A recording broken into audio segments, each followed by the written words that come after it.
Beijing has held an anti-corruption conference, which is very important.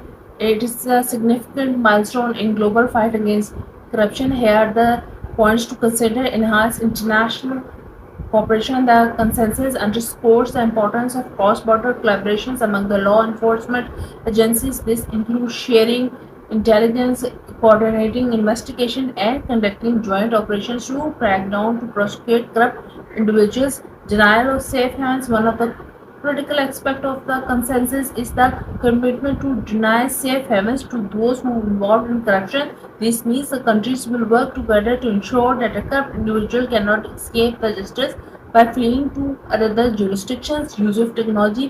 The consensus highlighted the role of technology in combating corruption.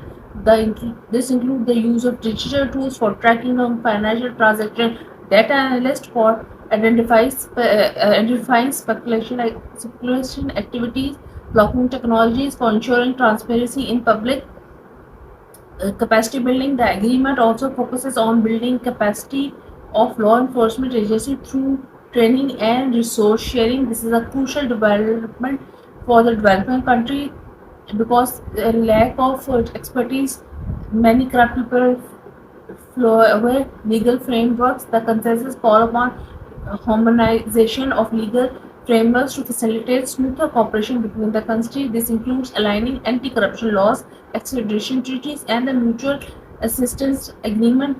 And if such cooperation keep on continuing, then the countries will soon control their corruption.